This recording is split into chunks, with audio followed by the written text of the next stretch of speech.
তৃতীয় দিনেও সিঙ্গেল স্ক্রিনে তুফানের দর্শকের কোনো কমতি নেই, পর পর শো যাচ্ছে হাউসফুল। হ্যালো আমার সাকিবিয়ান ভাইরা বোনেরা, আশা করছি তোমরা সবাই খুব ভালো আছো। হাউসফুলের বন্যা নিয়ে এসেছে তুফান। তুফান শুধু আর ঝড়ে মোটামুটি সীমাবদ্ধ নেই গো বন্ধুরা, বন্যায় রূপান্তরিত হয়েছে। হাউসফুলের বন্যা, হাউসফুলের ঝড় শুরু হয়ে গেছে।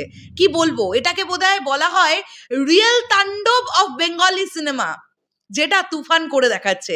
আমি এখন তোমাদেরকে দুটো সিনেমা হলের নাম বলবো, ঈদের তৃতীয় দিনে দুটোই সিঙ্গেল স্ক্রিন, দুটোই খুব নাম করা। দেখো কি পরিমাণ দর্শকের ক্রেজ।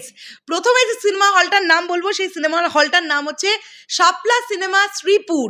আমি অবশ্যই থ্যাংক ইউ দেবো ইউসুফ ভাইকে। ইউসুফ ভাই মেসেঞ্জারের মাধ্যমে আমাদেরকে এই ভিডিওটা পাঠিয়েছে। এটা শাপলা সিনেমা শ্রীপুর।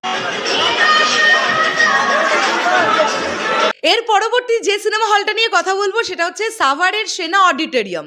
বন্ধুরা, কিছু ছবি তোমাদেরকে এখানে জুড়ে দিচ্ছি, স্ক্রিনে তোমরা দেখতে পাচ্ছ। দেখো কি পরিমাণ লোকের লম্বা লাইন পড়েছে। আজকে ঈদের তৃতীয়তম দিন, আজকে একটা ওয়ার্কিং ডে। আজকে যদি এই অবস্থা হয় তাহলে আগামীকাল শুক্রবার বাংলাদেশের ছুটির দিন।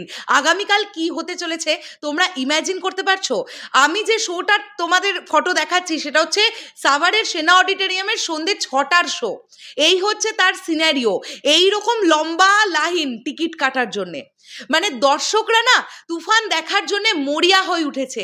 কে কার আগে তুফান দেখবে, এই হচ্ছে এখন দর্শকের মধ্যে একটা প্রবল রকমের চ্যালেঞ্জ নিজেরা বোধহয় নিজেদের মধ্যে করে ফেলেছে, সত্যি কথা বলতে কি। এবং যারাই এই তুফান সিনেমা দেখে বেরোচ্ছে তাদের মুখে একটাই কথা, এ কোন শাকিব খান? এই শাকিব খানকে তো কোনোদিনও দেখিনি। বাংলায় এরকম গ্যাংস্টার সিনেমা হওয়াও পসিবল। যদি রায়হান রফি ভাইয়া আরো বেশি বাজেট পেতেন তাহলে উনি কি করে দেখাতেন। সত্যি কথা বলতে কি, একটা অন্য রকমের ফিলিংস তুফান যা দিল বাংলাদেশ চলচ্চিত্র জগৎকে। আমার মনে হয় বাংলাদেশ চলচ্চিত্র জগতের সারা জীবন রায়হান রফির এই কৃতিত্বটা মনে রাখা উচিত। এই ক্রেডিটটা তাকে সবসময় দেওয়া উচিত যে তার চিন্তা ভাবনাটা এত বড় লেভেলের, তিনি ভাবতে পেরেছিলেন এত কিছু। তাই জন্য বাস্তবে এই জিনিসটা আমরা ঘটতে দেখছি। শেষ করলাম ভিডিওটা, দেখা হচ্ছে আবার খুব শীঘ্রই নতুন কোনো ভিডিও নিয়ে। তাহলে এখনের জন্যে টাটা।